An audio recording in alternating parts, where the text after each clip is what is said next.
aujourd'hui, on va vous présenter les carnets de l'apothicaire. Mais avant, il faut qu'on fasse une petite potion. Alors, sang d'agneau,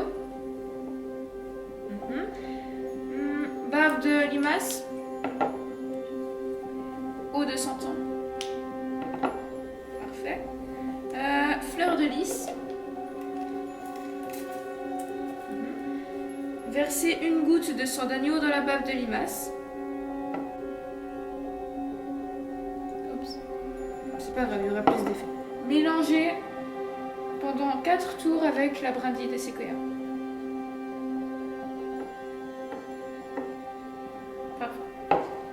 C'est bon? Est-ce que... Attends un peu. Allez, c'est parti pour la dégustation. Cobaye! Voici, arrivage. Sans cette mixture. Oups. Pas y aura plein d'effet. Secondaire, vas-y. Oh, elle est pas bleue. Je pense qu'on a réussi. Bravo. On peut vous présenter les carnets de l'apothicaire maintenant. Les carnets de l'apothicaire, ça parle d'une jeune fille de 17 ans qui s'appelle Mao Mao, qui a grandi dans le quartier des plaisirs avec un apothicaire et qui a été vendue comme servante dans le palais impérial. Donc elle essaye de se cacher au mieux, le fait de savoir des trucs sur les plantes. J'aime beaucoup ce manga parce qu'il parle de choses qu'on n'a pas l'habitude de voir dans les mangas. Et c'est génial parce que ça parle de complot, de choses bizarres. Parce que un truc sur l'apothicaire, on n'a pas l'habitude de voir ça. On parle plutôt des combats et tout. Donc c'est bien, c'est génial. Je recommande à 100%.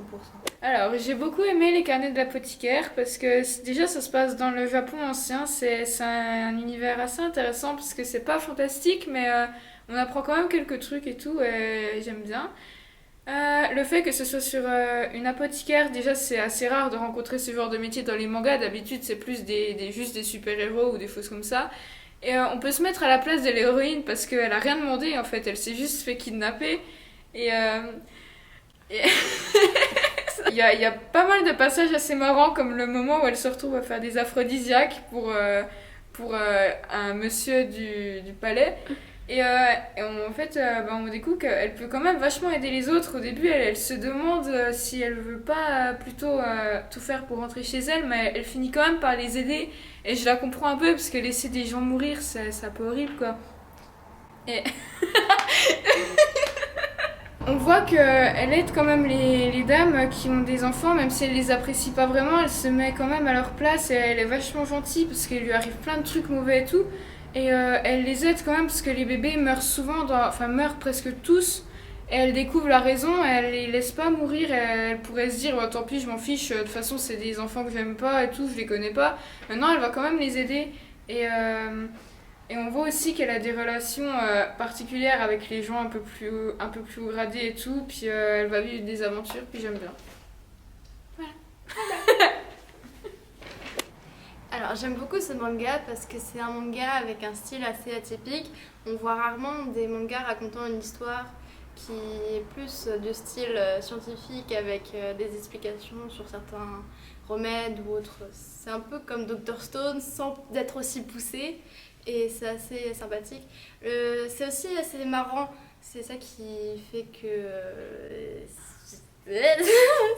c'est un manga aussi qui est marrant et assez léger et assez agréable à lire aussi.